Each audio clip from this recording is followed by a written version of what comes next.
어떻게 보면 이제 파킨슨병 걸리고 했을 때 제 인생이 다 무너져 내리는 거 아닌가? 내가 살아왔던 것들이 다 의미가 없어지는 것 아닌가? 근데 예수님이 내가 안에 계시니까 세상이 무너지지 않더라고요. 우리 예수님이 주시는 가치가 세상 어떤 가치보다 크다는 것, 예수 그리스도를 소유한다면 세상의 어떤 것을 소유한 것보다 우리가 더 견고한 곳에 서 있게 되는 것이죠. 네, 안녕하세요. 롬파리팔입니다. 귀한 우리 선교사님 모시고 말씀 나누려고 합니다. 우리 선교사님 두 번째 초청했는데요. 우리 김태훈 선교사님, 안녕하세요. 안녕하세요. 네. 네. 우리 김태훈 선교사님 뭐 잘 아시겠지만 에티오피아에서 지금 선교 활동하고 계시고요. 원래 의사셨다가 또 그런 또 병도 얻으셨는데 그 과정 가운데 또 하나님의 또 인도하심으로 여기까지 오고 또 많은 분들에게 좋은 영향력을 끼치고 계십니다. 그리고 원래는 이제 첫 책 깨어진 그릇이라는 책을 통해서 인사를 드렸고요. 이번에는 그 두 번째 마르투스 증인이라는 새로운 책을 또 집필하셔서 같이 또 이 마르투스에 대해서 증인에 대해서 이야기하려고 오늘 모셨습니다. 선교사님 뭐 바로 여쭤볼게요. 뭐 이제 두 번째니까. 네. 마르투스 증인이 이게 말씀하신 게 뭐죠? 마르투스가 이제 헬라어고요. 그리스어고 이제 사도행전 1장 8절에 오직 성령이 너에게 임하시면 너희가 권능을 받고 예루살렘과 유대와 사마리아와 땅 끝까지 이르러 내 증인이 되리라 할 때 그 증인이라는 단어가 이제 이 헬라어 마르투스라는 단어를 쓴 것이고 말 그대로 이제 무엇을 본 것, 경험한 것 그런 것들을 증언하는 사람을 지칭하는 말이죠. 그런데 이제 동일하게 이 마르투스라는 단어가 순교자라는 의미로도 쓰였던 단어입니다. 헬라어로. 그래서 우리가 잘 아는 영어 단어 마르터, 순교자라는 말의 어원이 된 단어고 신기하게도 이제 헬라어에는 그 순교자라는 단어와 증인이라는 단어가 다른 별도의 단어가 있지 않고 이게 하나의 단어를 쓴다고 하더라고요. 그러니까 이제 사도행전 1장 8절도 너희가 내 증인이 되리라 라는 표현으로도 번역할 수 있지만 너희가 나의 순교자가 될 것이다 라는 말로 번역하기도 할 수 있는 그런 표현인 것이죠. 많은 사람들이 증인의 삶보다는 방청객의 삶을 살고 싶고 좀 떨어져서 박수 쳐주고 좋구나 이렇게 얘기는 할 수 있지만 직접 자기가 그 증언을 해야 되는 그 부담감이 사는데 방청객으로 살면 안 되나요? 본 것이 뭐냐에 따라 다를 것 같습니다. 제 생각에 이제 본 게 그냥 재밌고 뭐 방청객들이 보는 코미디 프로나 뭐 예능 프로다 이런 거면 굳이 증언을 하지 않아도 아무 문제가 없죠. 그런데 오히려 그런 분들도 더 열심히 증언하죠. 자기가 본 게 너무 재밌고 즐겁고 신나면 누가 증언하라고 하지 않아도 다음날 뭐 동료들을 만나거나 친구들을 만나면 내가 어제 봤는데 하면서 막 엄청나게 증언을 하거든요. 근데 우리가 이제 하나님을 만나고 경험하고 누린 게 정말 복음이고 생명이고 기쁨이라면 누가 말려도 이제 증인이 되는 거죠. 그러면 지금 증인을 잘 못하고 힘든 사람들은 아직 제대로 못 만난 걸까요? 저는 그렇게 봅니다. 제대로 경험하지 못했거나 아예 만나지 못했거나 만난 줄로 착각하고 있거나 그러니까 이제 마태복음 13장에도 예수님이 천국은 마치 밭에 감추인 보화와 같으니 저를 발견한 사람이 가서 비장한 마음으로 자기의 소유를 팔았다라고 쓰여 있지 않고 기쁨으로 자기의 소유를 팔았다. 그러니까 누가 말려도 하는 겁니다. 누가 말리고 뭐 어떻게 해서도 너무 기쁘고 그 가치를 본 자들은 그 길로 뛰어가는 거죠. 그러면 증인, 마르투스가 되려면 어떻게 우리 이제 생활에서 지금이라도 하면 좋을까요? 첫 발을. 첫 발은 당연히 하나님을 경험하고 만나는 것이죠. 성경의 뭐 호세아서에서도 말씀하시면 우리가 하나님을 알자, 힘써 여호와를 알자. 그리고 바울이 이제 빌립보서나 이런 데서 말하는 것이 여호와를 아는 것, 하나님을 아는 것, 예수 그리스도를 아는 것이 가장 귀한 지식이고 내 생에 가장 귀한 것이다. 그게 진짜 그가 온 생애를 살아보고 나서 하는 경험과 그런 것으로부터 나오는 고백인 것처럼 하나님 어떤 분인지 알기 전에는 우리가 하나님의 사랑과 그 성품을 증언할 수 없는 것이죠. 그럼 첫 번째 실천 방안으로는 뭐가 하면 좋을까요, 진짜? 그러니까 저는 이제 교회를 오래 다니거나 교회에서 자라거나 이런 사람들 중에 사실 하나님을 아는 것으로 착각하는 경우가 많다는 생각을 합니다. 하나님을 자기가 어느 정도 책을 통해서나 목사님 말씀을 통해서나 여러 매체를 통해서 조금 알고 있다라고 생각하는 것이 더 문제가 아닌가. 정말 하나님을 만난 건 맞는가? 그렇다면 더 구체적으로 말씀드려서 하나님이 어떻게 당신을 만났나? 그리고 가장 최근에 하나님과 나눈 대화나 하나님의 뜻을 알게 된 것은 무엇인가? 정말 하나님이 살아계시다면, 그리고 내 삶에 계속적으로 나타나신 하나님이라면 하나님이 뭐 5년 전에 나타나고 5년 동안은 말씀 안 하시고 1년 전에 1년에 한 번씩 얘기하시고 뭐 연례 행사처럼 그런 하나님 아니시라고 저는 확신하고 믿거든요. 우리의 삶을 날마다 하나님 음성을 못 듣더라도 때마다 순간마다 중요한 순간마다 우리에게 말씀하신 하나님이 계신가 나에게. 그리고 그 하나님 때문에 다른 이유 없이 하나님 때문에 나의 직업이나 나의 중요한 결정들을 하고 있는가? 그 사람은 하나님으로 인해서 사는 거죠. 그런데 뭐 나의 결정은 내 마음대로 하고 교회만 다닌다? 또 내가 하나님의 음성을 들은 게 뭐 최소한 몇 달 이상 되었다? 그럼 하나님 정말 살아계신가? 몇 달에 한 번씩 나타나서 말씀하시는 분이 정말 우리를 날마다 관심 있으시고 사랑하시는 하나님이신가? 이 부분 점검해 봐야 되지 않을까라고 생각합니다. 이 책을 보면서 추천서를 써주셨는데 6걸음의 저자이기도 하고 포드처치 목사님이신 원유경 목사님 추천사가 있었어요. 제가 너무 여기서 감동을 받아서 잠깐 그 한 구절을 읽으려고 합니다.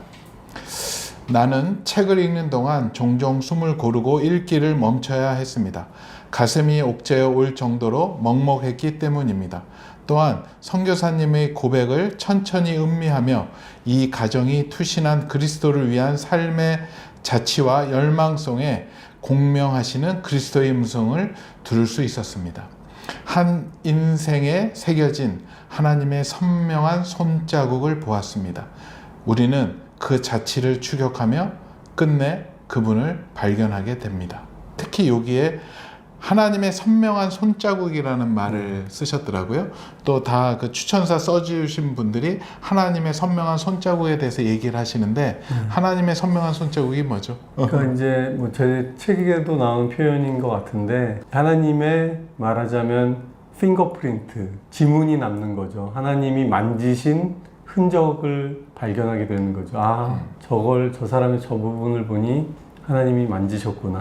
저는 사도행전에서 가장 분명하고 극명하게 나타나는 장면이 사도행전 6장에 보면 스데반 집사님이 최초의 순교자이신 마르투스이신 스데반 집사님이 사람들이 그를 막 비난하고 거짓으로 모함하고 법정에 세워서 막 다그치고 있는 중에 사도행전 6장 마지막 부분에 보면 그의 얼굴을 주목하여 보니 그의 얼굴이 천사와 같았더라.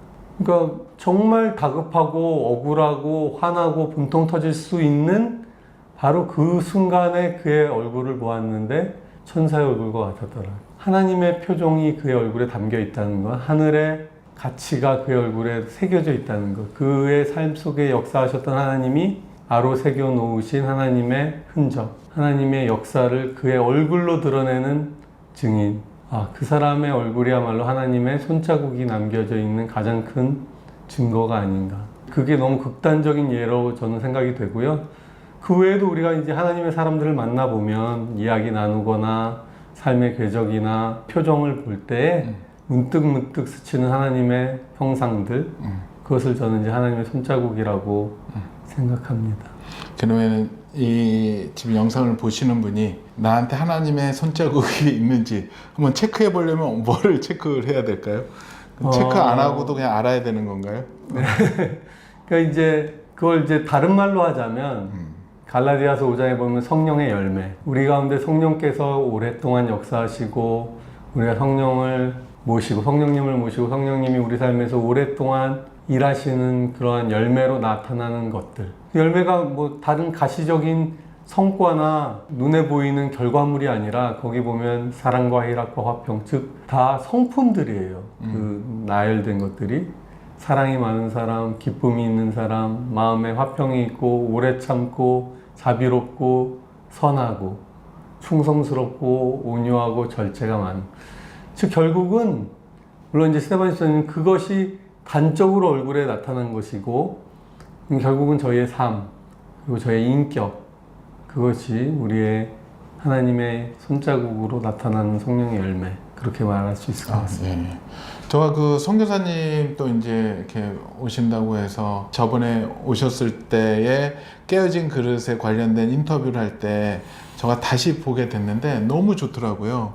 네, 너무 좋고 어찌 보면 이제 신앙생활의 가장 기초 하나님께 기도하는 거, 또 하나님께 음성을 듣는 거, 또 순종하는 거에 대한 정보들이 또 말씀들이 너무 많이 나와 있어서 오늘은 그걸 잘 못 물어보지만 여러분들 꼭 한번 보시기 바랍니다. 너무 좋고요. 그리고 또 이제 선교사님한테 무엇을 물어볼까 기도하는 가운데 그런 마음이 생겼어요. 선교사님이 어떻게 보면 세상에 가장 좋은 사람들이 생각하는 가치, 성공의 조건들을 어떻게 보면 초계화 같이 내려놓고 또 하나님의 뜻을 따라갔는데 요즘에 현대인들이 평판에 대해서 굉장히 중요시하고 남들이 나에 대한 평가에 대한 그것 때문에 하나님의 뜻을 순종하지 못하는 경우도 많고 이렇게 못 가는데 진정한 하나님 나라의 평판은 어떻게 생각하세요? 저는 결국은 또 귀결되는 얘기 같은 얘기지만 바울 같은 삶을 보면 사도행전에서 이제 제게 책에도 썼지만 바울이 자기가 세상적으로 말하자면 빠질 게 전혀 없는 사람이었다. 자기 자신이 뭐 바리새인 중에 바리새인이었고 바리새인 중에서도 가장 유명한 가말리엘이라는 스승의 제자였고 율법으로는 자기는 흠이 없던 사람이었고 빠질 게 없는 사람이었는데 게다가 열심으로도 누구보다 못지않게 열심을 가지고 최선을 다해서 자기가 생각하기에는 최고의 방법과 최고의 의지와 힘으로 하나님을 섬겼는데 그의 인생이 완전 실패였던 것이죠. 왜냐하면 단 하나가 없었던 것이죠. 그것이 예수님을 아는 것을 몰랐던 거거든요. 하나님을 섬긴다고 하면서 예수님을 대적했던 것이죠. 예수 그리스도를 아는 그 단 하나가 부족했던 것. 마찬가지인 것 같아요. 우리가 무엇을 하든 어떻게 살든 어디에 탁월하든 간에 예수 그리스도와 관계없이 사는 것은 모래성을 쌓는 인생인 것이죠. 그래서 예수를 아는 지식이 내 생에 가장 고상하다라는 바울의 고백이 저의 삶의 고백이 되어서 저는 감사하고 제가 어떻게 보면 이제 파킨슨병 걸리고 했을 때 제 인생이 다 무너져 내리는 거 아닌가? 내가 살아왔던 것들이 다 의미가 없어지는 것 아닌가? 근데 예수님이 내가 안에 계시니까 세상이 무너지지 않더라고요. 그런 것이 큰 차이이고 결국 평판이라는 것을 정말 비웃기라도 하듯 우리 예수님이 주시는 가치가 세상 어떤 가치보다 크다는 것. 예수 그리스도를 소유한다면 세상에 어떤 것을 소유한 것보다 우리가 더 견고한 곳에 서 있게 되는 것이죠. 세상이 선교사님을 어떻게 기억해 주기를 바라세요? 책에 썼는데요. 네네. 예수님을 많이 빼닮은 사람으로 살았다라고 아멘. 하면 제가 가장 크게 성공한 삶이 될 것 같습니다. 아멘, 아멘. 그러면 예수님이 지금 현재의 선교사님을 보실 때 어떻게 말씀하실까요? 아, 이거 두려운 얘기인데. 제가 주님을 따르기 원하는 마음에 주님께서 기뻐 받아주실 것이라고 생각합니다. 저는 물론 제가 부족할 때 많고 또 넘어질 때 많고 사실 뭐 저도 이제 날마다의 싸움이죠. 날마다의 선택이고 내가 하나님 앞에 믿음으로 반응할 것인가 아니면 나의 환경과 여러 가지 상황 속에서 내가 믿음의 눈을 갖지 못하고 환경과 상황에 매몰될 것인가. 저도 똑같습니다. 제가 그날 하나님의 말씀과 성령의 이끄심에 반응하지 않으면 어느샌가 푸념과 불평과 그런 시간들을 보내게 되지 않을 수 없죠. 그래서 날마다 바울 사도가 그랬던 것처럼 내가 그 구원의 자리에서 떨어질까 염려하고 걱정하고 두려운 마음으로 주 앞에 서려고 하고 두렵고 떨림으로 날마다의 구원을 이루는 제가 되기를 원하고 소망하고 살고 있습니다. 아까 말씀하실 때 가치에 대한 얘기를 해주셨는데 그 책의 본문에 이런 내용이 있어요. 내가 가치를 둔 물건들을 죄다 가져갈 수 없는 거구나. 맨손으로 이 땅을 떠나야 한다면 주님께 가져갈 수 있는 게 가장 소중한 것이겠구나. 머리로 알던 게 가슴으로 떨어지는 순간이었다. 영원한 것을 위해 영원하지 않는 것을 버리는 건 지혜로운 일이다. 영원한 것을 위해 영원하지 않는 것을 버리는 것은 지혜로운 거다라고 네. 말씀해 주셨잖아요. 그게 이제 짐 엘리엇이 했던 얘기죠. 네, 네. 영원한 것을 위해 영원하지 않은 것을 버리는 자는 결코 바보가 아니다. 네. 근데 이 상황이 어떤 상황이었죠? 저희가 그때 이제 내전이 뭐 심해져서 반군이 수도 한 200-300km까지 내려왔었어요. 그래서 왜 거기가 중요하냐면 거기부터는 평지라서 수도에 마음만 먹으면 2시간이면 진격이 일어나는 거죠. 그럼 이제 반군이 수도를 거의 점령한다고 사람들 생각했었죠, 그때. 그래서 이제 미리 대사관에서도 자국민들 다 이베큐에이션 해라, 다 나가라, 본거 나오고. 그래서 저희도 이제 갑작스럽게 나오는 상황이 됐어요. 나온 상황이 되고 나니까 언제 돌아갈 수 있을지에 대한 확증이 없이 저희 아들들 3명한테 야, 짐 싸 나갔는데 언제 올지 몰라. 못 올 수도 있어. 그러니 알아서들 짐을 쌌는데 너희가 중요하고 챙겨야 될 것들을 그렇다고 우리가 다 가져나갈 수 없으니까 지금 저희가 가방을 주면서 이 가방에 들어갈 수 있는 것만 꾸리라는 거죠. 그리고 나서 저희도 부부가 앉아서 짐을 싸렸는데 그때 이제 생각하게 된 거죠. 과연 그러면 우리가 이 나라를 떠날 때 뭘 들고 나가나? 그러다 보고 생각해 보니까 그럼 이 세상을 떠날 때 우리는 뭘 가지고 가나? 뭐 이렇게까지 생각이 됐던 것 같아요. 그때 뭐 가지고 나오셨어요?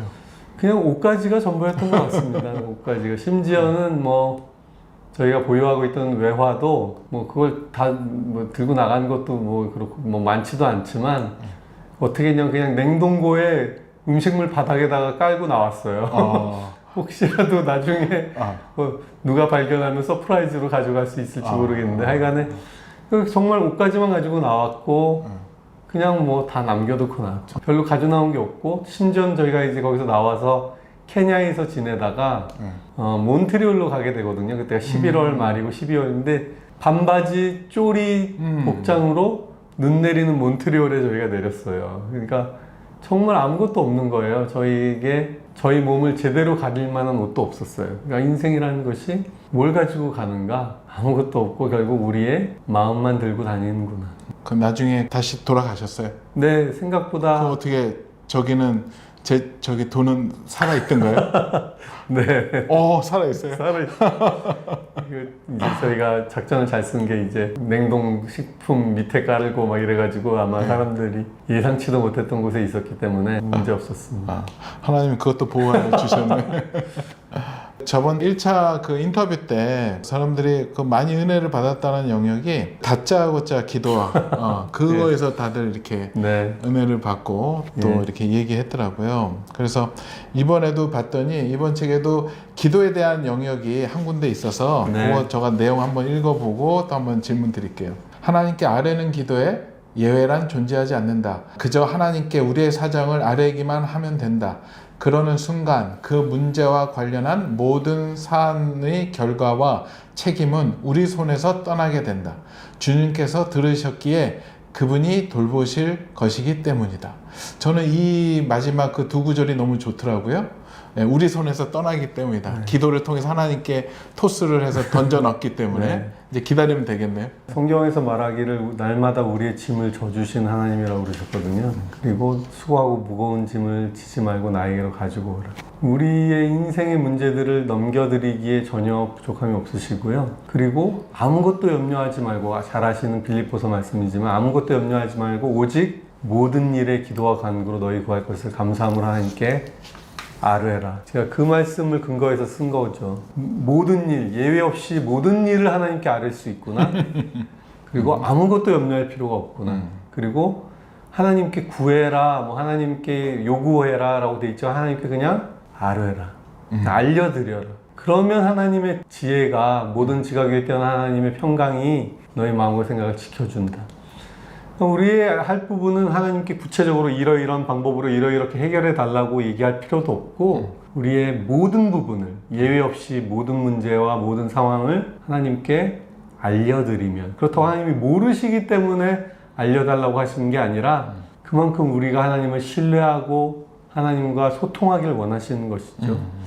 우리의 마음 상태, 그런 문제들 때문에 가지고 있는 걱정, 두려움, 근심까지도 하나님께 구체적으로 아뢰면 그것도 대답이 재밌는 게 그러면 그 문제를 해결해 주실 것이다 라면 더 좋을 것 같이 느껴질 수도 있겠지만 하나님의 그 약속은 뭐냐면 너희 마음과 생각을 지켜주신다.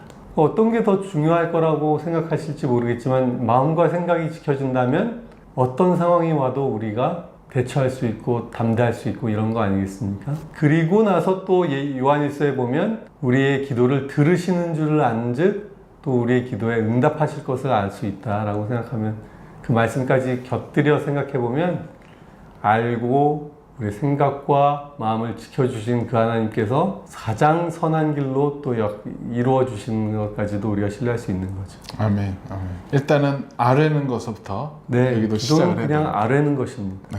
지난번에도 말씀드렸던 마리아가 요한복음 2장 지난번 인터뷰 때도 얘기 드렸던 그 물과 포도주 사건에서도 보면 아들아 포도주가 없으니 만들어 달줘라, 포도주가 없으니 좀 갖다 줘라, 이게 아니라 그냥 포도주가 떨어졌다, 끝이에요. 마리아의 얘기는 그냥 이 상황과 환경의 문제들을 그냥 아뢰는 것이 어쩌면 기도의 전부입니다. 우리 증인들 마르투스들은 아뢰면 되죠. 저는 그렇게 확신합니다. 하나님께 아뢰면 그 하나님께서 우리를 돌보신다. 아멘. 예. 책에 보니까 지금까지 걸어오신 신앙의 여정, 선교의 여정을 흥미진진하고 가슴 벅차다라고 표현하셨어요. 네네. 근데 이제 어떤 사람들이 옆에서 보면 참 부담스러운 삶을 살았는데도 본인은 흥미진진하고 가슴 벅차다는 게 되게 재밌는 건데 재밌을 때 이런 표현을 하잖아요. 그러니까 가장 흥미진진한 부분은 뭐냐면 네네. 예상치 못하는 일들이 계속 생기는 거죠. 그리고 놀라운 지금 뭐 당장 저희가 지금 지나가고 있는 시간들도 이 책의 내용이 거의 저희 최근의 이야기까지 담고 있거든요. 그렇죠. 거의 한 달 전. 근데 그 이후에도 또 흥미진진한 일들이 막 지난주까지도 생기고 있으니까 이게 또 책을 또 써야 되나? 그럼요. 3권 예약입니다. 아니 뭐 농담이고요. 그러니까는 재미있는 이야기들을 계속 만들어 주신 하나님이 우리 인생에 역사하시는 거죠. 그럼 최근에 가장 흥미진진, 가장 재미있었던 일은 어떤 하나님의 뭐 사실은 뭐 여기 한국에 와서도 제가 월요일날 도착했는데 네네. 화요일날에 또 가서 교회에서 같이 집회하는데 우리 청년들이 또 나중에 함께 에티오피아로 오겠다. 저희가 2월달에 에티오피아에서 집회가 있는데 단일 기도회 집회를 2월달에 에티오피아에서 하거든요. 그때 이제 또 우리 청년들이 벌써 또 자원하고 나오는 것도 감사하고.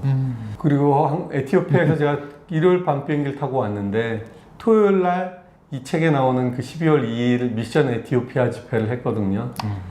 거기 150명이 넘는 에티오피아 형제들과 함께 기도하고 같이 무릎 꿇고 하나님께 나갔던 시간, 뭐 너무 저는 가슴 벅차고 뭐 가슴이 터질 것 같은 그런 시간이었죠. 예. 책 내용에서도 멀리 가려면 함께 가야 한다라고 얘기하셨어요. 네. 이제 요즘에 나오는 어떤 트렌드나 이런 게 개인주의를 넘어서 핵 개인화 시대라고 표현을 할 정도거든요. 네. 굉장히 개인주의화되고 자기가 옳을 대로 좋을 대로 이제 막 가게 되는 그 시대 가운데 멀리 가려면 함께 가야 된다는 게 어떻게 보면 시대적으로는 요즘에 좀 안 맞는 걸 수 있는데 이것은 또 어떻게 그런 마음을 나누시게 된 거죠? 성경을 봐도 항상 그리스도인을 몸으로 부르시고 하나님도 혼자 계시지 않으시고 우리가 우리 형상을 따라 사람을 만들자. 삼위 하나님, 삼위일체 하나님이시고 우리가 함께 지어져 간다. 하나님 나라를 위해서. 그리고 우리가 서로 연결되어서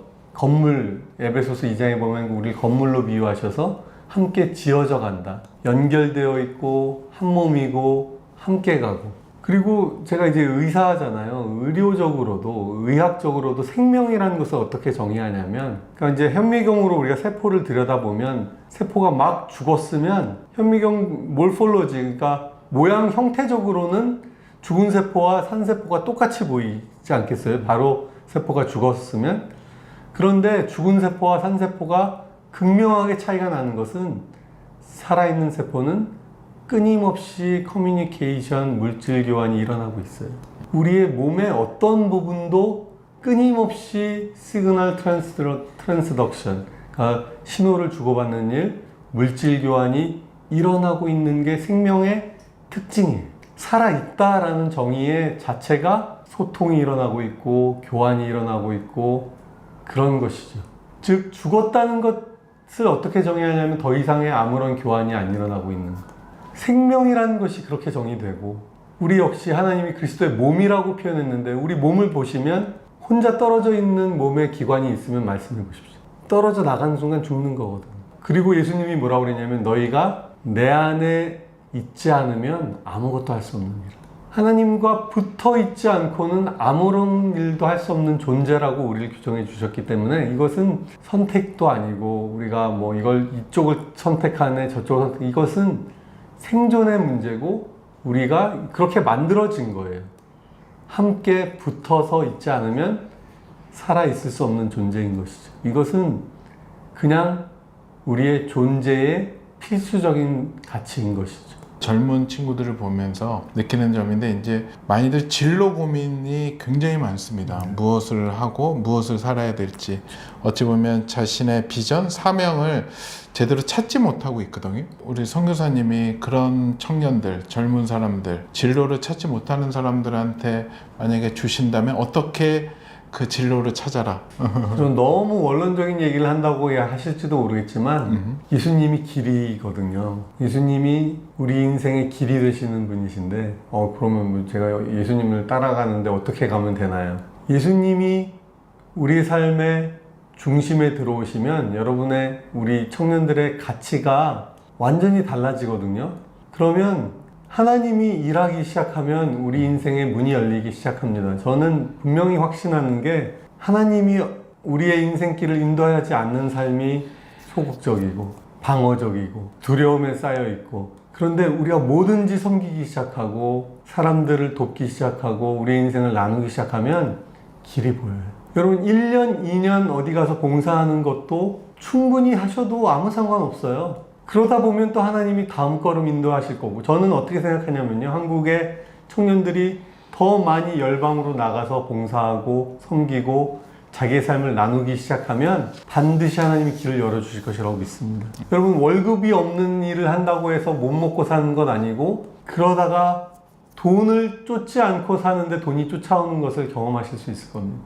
저는 6년째 직업도 없고 6년째 정기적인 그러니까 소득의 근원이 없어요. 그런데 하나님이 놀랍게 채우십니다. 전 정말 성경을 믿는 우리가 된다면, 너희가 먼저 하나님의 나라와 그의 의를 구하면 이 모든 것을 더하시는 하나님의 은혜를 경험할 텐데, 그렇게 하나님께 먼저 자신의 삶을 드리는 자들이 얼마나 있는지를 반문하는 거죠. 교회가, 특별히 우리 신자들이 정말 하나님 나라를 우리 삶의 중심에 두고 우선순위로 둔다면 입히시고 먹이시는 하나님을 경험할 것입니다. 하나님이 공중의 새를 보라, 들의 백합화를 봐라. 그 하나님의 말씀이 저는 결코 공언이 아니라고 믿습니다. 아주 심플하네요. 길을 찾으려면은 길의 근원인 예수를 찾으면 되네. 아멘. 예, 아멘. 아멘. 이제 선교사님 옆에서 보면서 항상 순종이라는 단어가 많이 생각이 납니다. 또 글에 또 이런 글을 쓰셨어요.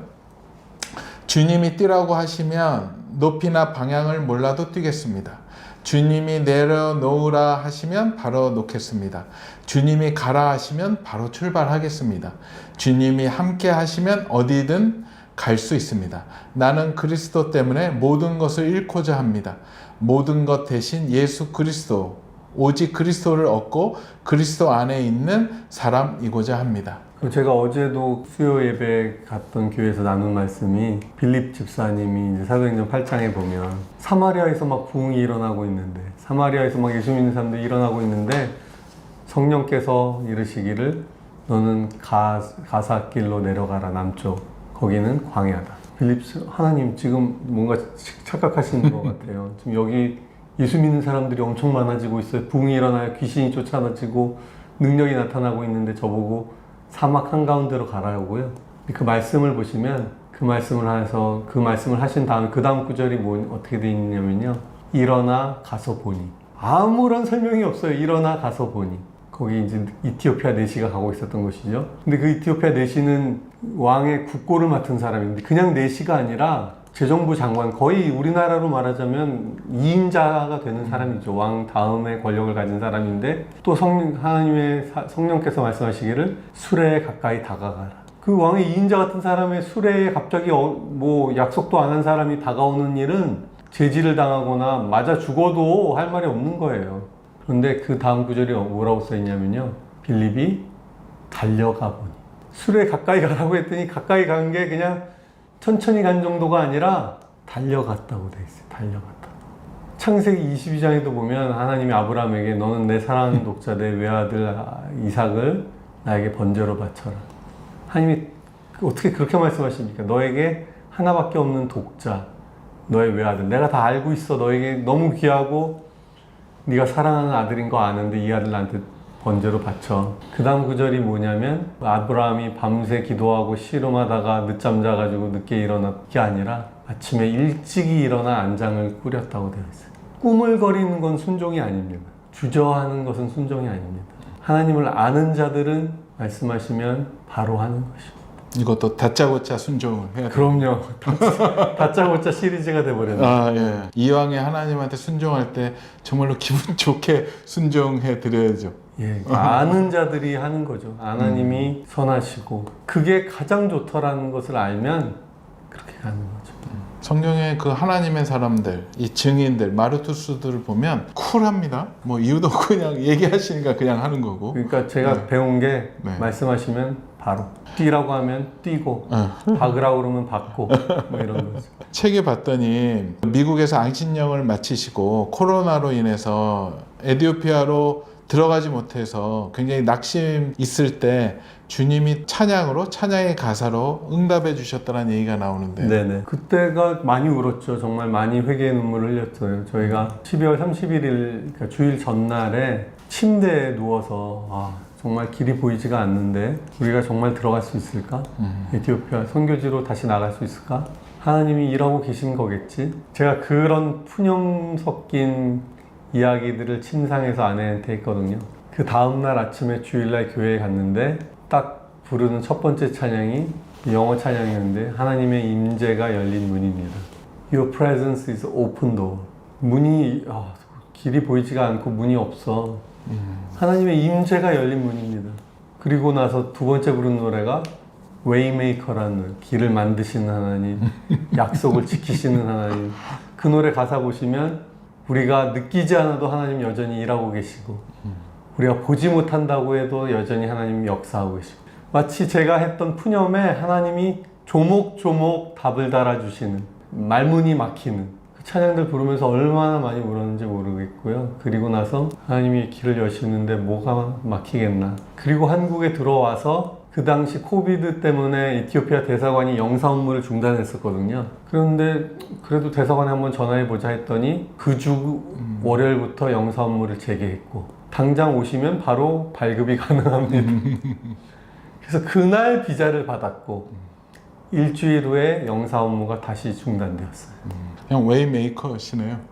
저희는 그냥 하나님이 들여 보내주신 것 같다고 생각합니다. 사람들의 많은 소망이 저도 마찬가지지만 하나님께 쓰임받는 사람이 되고 싶어 해요. 하나님이 어떤 사람을 잘 쓰시는 것 같으세요? 하나님께서는 온 세상을 두루 살피셔서 전심으로 하나님을 의지하는 사람들. 기드온을 보면 아는데 기드온에게 하나님이 이스라엘 군사들을 모아서 이제 미디안과 싸울 때 3만 명이 모였었는데 너무 많아서 난 너희랑 도대체 할 수 없다. 이게 전쟁의 기본이 아니잖아요. 전쟁은 병력을 최대한 모아서 싸우는 게 전쟁인데 이상한 전쟁을 하시는 하나님. 너희가 너무 많아서 우린 전쟁을 할 수 없다. 다시 보내라. 10,000명이 여전히 너무 많아서 300명으로 줄이시고 그리고 그 300명이 전쟁에 나가는데 들고 나오는 무기가 횃불과 항아리. 이게 지금 무슨 장난하는 것도 아니고 하나님의 전쟁은 하나님의 힘으로 하는 것이고 우리가 연약해지고 깨지고 낮아질수록 하나님 능력이 나타나시기 때문에 하나님 앞에 자신을 엎드리고 드리는 자들을 통해서 일하시는구나. 그래서 저는 저희 에티오피아 형제들하고 같이 선교하려고 하고 있는 게 이들은 정말 아무것도 없거든요. 세상적으로 말하자면 nothing이에요, nothing. 근데 고린도전서 1장을 보시면 알겠지만 하나님이 없는 것들을 택하사 있는 것들을 부끄럽게 하신다. 그래서 저는 이 없는 에티오피아 형제들이야말로 하나님이 가장 기뻐 쓰실 수 있는 사람들이 아닌가. 이들이 새롭게 선교의 주역이 되고 개척자가 되면 돌파가 일어나지 않을까. 그러면 우리 내가 능력 없고 뭐 가진 게 없다라고 한탄하는 분들 한탄 안 해도 되겠네요. 가장 하나님이 쓰시기에 합당하신 분이시죠. 대기하십시오. 정말 그냥 드린 얘기가 아니라 하나님이 저에게 병을 주신 이유는 저는 제가 가진 게 그래도 꽤 많았었기 때문에 그 부분을 조금이라도 하나님이 쓰시기에 비슷한 자로 만드셨던 은혜라고 생각하고 지금도 그렇습니다. 저희가 무엇을 가졌다라고 생각하고 갖추었다고 생각하는 순간 하나님이 내가 너를 쓸 수 없다라고 말하실 수 있다라고 생각합니다. 선교사님이 이제까지 살아오시면서 그래도 가장 힘들었을 때는 어떤 때셨어요?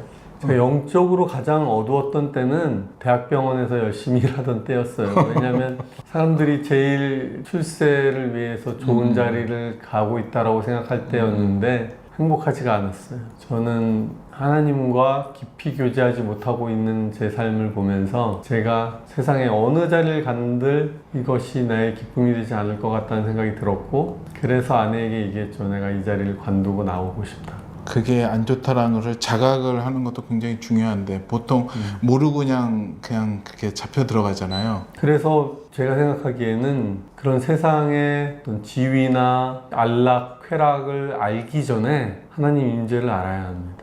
저희 청년들이 특히나 세상의 기쁨과 편안함을 먼저 알기 전에 하나님을 경험하지 않으면 세상이 우리에게 이것을 이렇게 제안할 때 그것을 하나님 나라를 선택할 수가 없다고 생각해요.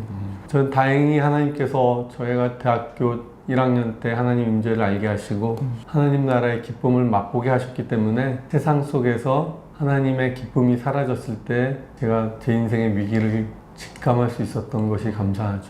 그러면은 인생을 살면서 가장 하나님께 부끄러웠던 일, 후회스러웠던 일은 어떤 게 있었을까요? 부끄럽죠. 저희가 많은 부분에 있어서 가룟 유다처럼 뭐 베드로처럼 복음에 합당하지 못하게 살았던 순간들이 너무 많아서 그래서 일일이 말하기 어려울 정도지만 제가 뭐 병원에서 이렇게 지내던 시절들이 전 그때 가장 크게 많이 눈물을 흘렸던 것이 제가 병원에서 그래도 뭐 좋은 병원에 유능한 의사로 근무했지만 제가 생각하기에 저의 의사의 커리어 동안 저는 실패한 의사였다. 왜냐하면 그리스도의 마음으로 사람들을 사랑하고 섬기지 못했던 것 같아요.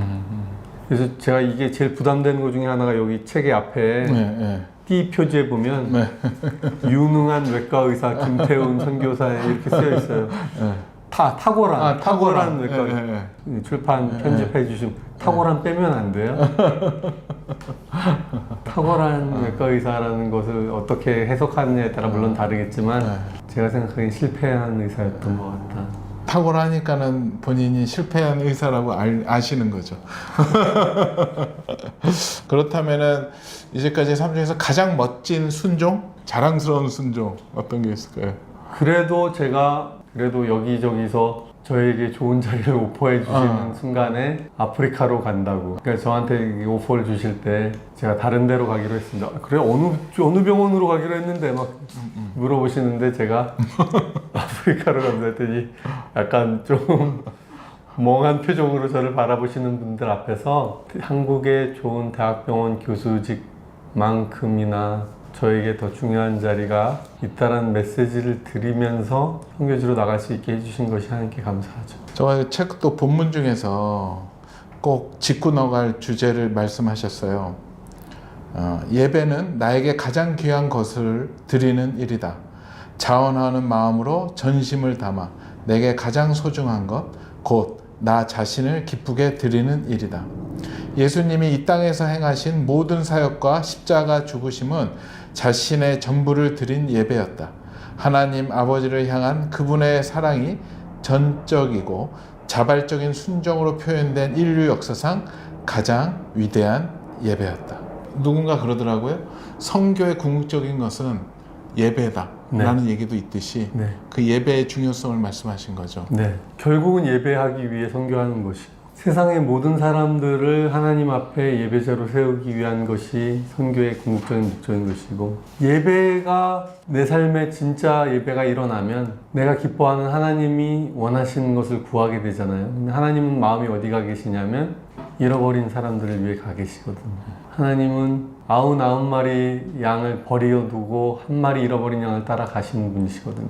그 아버지의 마음을 따라가는 자가 예배자가 되는 것이고, 그것이 선교인 것이고, 선교로 결국은 드려진 삶을 살다 보면 그것이 하나님이 받으시는 가장 값진 예배가 되는 것이고, 그리고 막 제가 이제 그 히브리서 10장의 말씀이거든요. 예수님이 하나님께서 번제를 기뻐하지도 않으시고 내가 하나님의 뜻을 행하러 온 것입니다. 이 땅에. 그것이 내 몸을 드리기 위해 온 것입니다.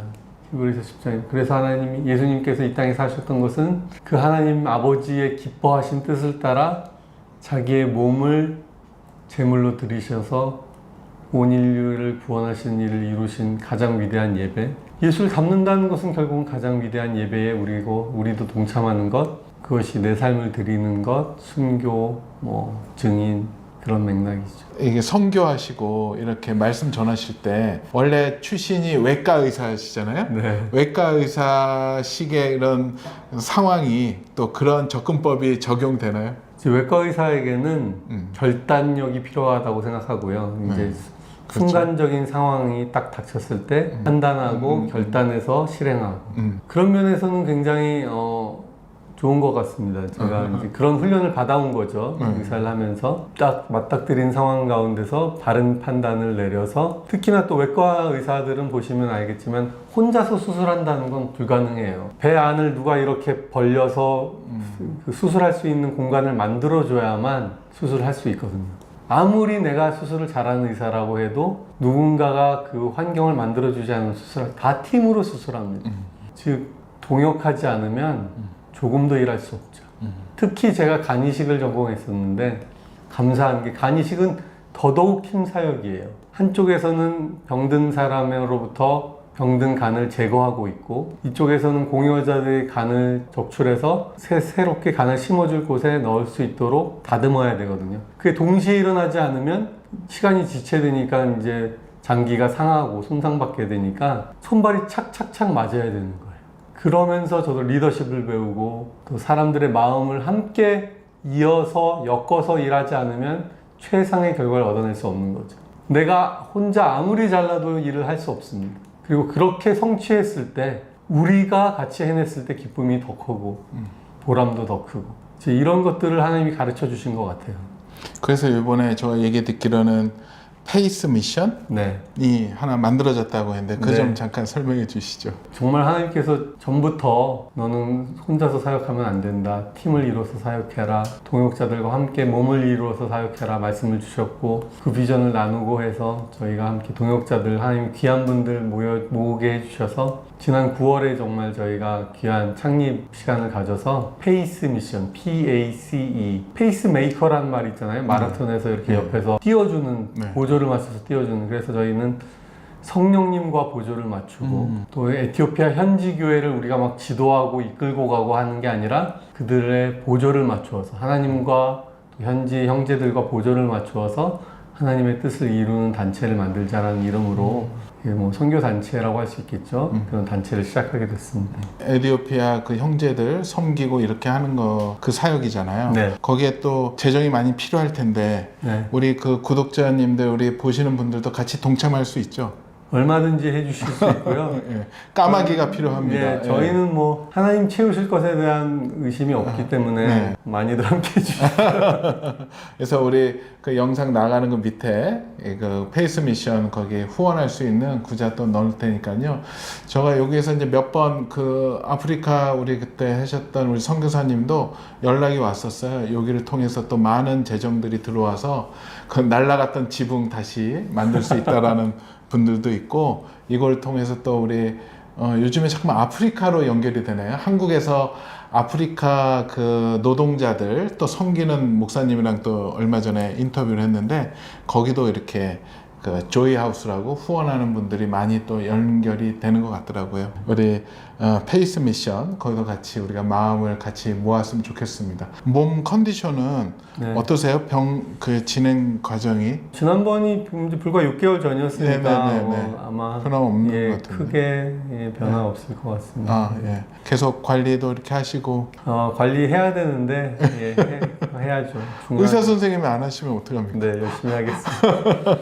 아마 그 우리 영상 보시는 분들 또 중보자가 돼서 우리 생각날 때마다 우리 선교사님 많이 중보하고 있지 않을까 생각하게 됩니다. 이 책을 통해서 어떠한 것들이 전달되고 그분들이 받아갔으면 좋으시겠습니까? 특별히 이 시대에 증인들이 일어나야 되는 시대라고 생각하고 시대적인 마음을 가지고 이 책을 썼습니다. 저는 뭐 위로하고 격려하고 따뜻하게 축복하고 하는 말들 좋고 필요하고 너무 이 시대에 절실한 얘기들이지만 정말 제가 누구를 만나도 드리고 싶은 말은 일어나라. 일어나서서 하나님의 증인으로 이 세상에 나타나자. 우리가 하나님을 만난 사람이라면 내가 만난 하나님, 내 삶을 통해, 내 말을 통해, 내 표정과 삶의 곳곳을 통해 하나님을 드러내는 것. 그것이 주님이 이 땅에서 우리를 향하신 뜻이다. 그 메시지를 담고 싶었고 그것을 쓴 것입니다. 아멘. 네. 어찌 보면 우리 선교사님도 증인이시고 질병으로 또 몸의 아픔으로 해서 고통당하는 자들의 증인이시기도 한 것 같아요. 네. 그것이 내 몸에 왔을 때 그것에 묶여서 그것만 지금 싸우는 게 아니라 그것을 가지고 그것을 뛰어넘어서 하나님의 일을 보통 사람들보다 좀 더 많이 하고 계시는데 지금 혹시 이제 질병 때문에 힘들고 낙심돼 있고 또 일어나지 못하는 분들이 있다면 그분들한테 한번 조언을 해주신다면. 그렇지 않아도 이제 내일 금요일 날 집회가 있는데 교회에서 저에게 치유에 대한 말씀을 전해달라고 하신 거예요. 저 부담이 너무 커요. 왜냐하면 제가 치유가 안 되고 있거든요. 10년째 이 병이. 그런데 그래서 제가 이분들 잘못 강사를 뽑으셨다. 뭐 손만 얹으면 막 치유 연사가 나오시는 그런 분들을 불러야지. 전혀 내 병도 지금 내가 이렇게 끌어안고 살고 있는 사람을 치유라는 주제로 부르시나. 그런데 또 가만히 앉아서 생각해 보면 여러분 하나님의 은혜가 저희의 질병을 전혀 하나님이 돌보시지 않는다는 말이 아니라 결국 사람들은 다 죽을 것이고 우리의 고통의 시간들이 있지만 고통 너머에 계시는 하나님이 우리를 기다리고 계시고 이 땅에서 못 누린 것들을 천국에서도 하나님이 주실 것이고 사실 질병보다 훨씬 크신 하나님이 우리 가운데 계시다는 것을 붙잡을 수 있게 되기를 제가 말씀드립니다. 감히 저도 날마다의 이 병과의 투쟁 가운데 있지만 그것이 하나님 안에 있는 기쁨을 앗아갈 수 없어요. 암의 말기에 계시더라도 뭐 어떤 절망적인 상황 가운데 계시더라도 그보다 크신 하나님을 신뢰할 수 있게 되기를 축원하고 혹시라도 뭐 제가 알게 된 분들이 있다면 제가 함께 기도하고 서기를 원합니다. 여러분 가운데 있는 질병이 여러분들의 생명의 기쁨을 앗아갈 수 없다. 그리고 그 생명은 질병을 넘어선 것이고 우리 주님이 부활하셔서 부활의 몸을 입으셨잖아요. 근데 기억하시겠지만 그 부활의 몸은 부활하시기 전의 몸과 다른 몸이에요. 예수님이 갑자기 다 막혀있는 집안에 나타나시고 엠마오로 가던 제자들에게 나타나셨다가 사라지시고 왜냐하면 주님이 입은 부활의 몸이 다른 종류의 몸이시거든요. 고린도전서 15장에도 나오는 것이고 우리가 새 몸을 입을 것입니다. 저는 그 소망이 저에게 너무 커요. 제가 몸이 아프다 보니 그럴 수도 있지만 어쨌든 부활의 몸을 입으실 것입니다. 죽음이라는 잠을 통과하고 나면 그분을 만날 것이에요. 그러니 나는 부활이요 생명이니 나를 믿는 자는 죽어도 살겠고 무릇 살아서 나를 믿는 자는 영원히 죽지 아니할 것이다 라는 주님의 약속이 오늘 저와 여러분을 붙들 수 있기를 바라고 기도합니다. 아멘. 이 메시지로 벌써 치유되는 사람이 막 일어나오겠는데. 아멘. 아멘. 너무나도 오늘 또 긴 시간 너무 감사하고요. 이제 마치려고 하는데요. 마루투스들, 이 땅에 사는 마루투스들, 증인들을 위해서 또 아직 증인이 될까 말까 하는 분들, 방청객들이 증인으로 이렇게 콜링 하시면서 우리 기도를 또 그분들을 위한 기도를 해주셨으면 감사하겠습니다. 기도하기 전에 한마디 말씀을 더 드리면 하나님이 좋습니다. 이 사도행전에서도 그렇고 이스라엘을 부를 때도 너희는 나의 종이자 증인이다.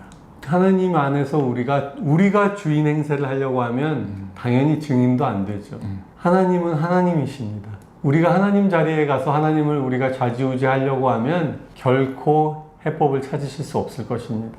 그래서 순종이 중요한 것이고, 하나님 앞에 우리는 먼저 하나님이 하나님 되심을 인정하지 않으면 시작되지 않아요. 그래서 어떠한 마음을 가지시더라도 원망과 분노와 불평 이전에 너희는 가만히 있어 하나님 됨을 알지어다. 하나님이 하나님이라고 믿고 인정하는 마음이 되실 수 있게 되기를 먼저 축원합니다. 그걸 위해 기도하겠습니다. 하나님 아버지, 아무것도 염려하지 말고 오직 모든 일에 기도와 간구로 너희 구할 것을 감사함으로 함께 아뢰라고 하신 하나님께 이 시간 감사함으로 아뢰입니다. 이 영상을 보는 분들 가운데 하나님을 향한 원망과 답답함과 또 분노나 그런 것들이 있는 분들이 계시다면 이 시간 주의 성령께서 역사하여 주셔서 우리의 문제보다 우리의 상황보다 크신 하나님, 그리고 우리의 상황과 우리의 사정을 모르시지 않고 다 보고 알고 계시는 하나님을 새롭고 또 놀랍게 경험할 수 있도록 이 시간 은혜를 베풀어 주시옵소서. 이렇게 하나님 앞에 나아갑니다. 이 시간 이 영상을 보신 분들 중에 그런 마음을 가지신 분들이 하나님 앞에 나아갈 수 있게 도와주옵소서. 마음을 비우고 마음을 내려놓고 자신의 마음의 짐을 다 내려놓고 주님을 새롭게 초청하고 맞아들이는 귀한 은혜의 시간을 허락하여 주옵소서. 말씀하여 주옵소서. 내가 너를 지명하여 불렀고 내가 너를 사랑하고 너는 나에게 이짐이 되지 않았다라고 말씀해 주시는 하나님을 기대하고 고대하며 우리 주 예수 그리스도의 이름으로 기도합니다. 아멘. 아멘.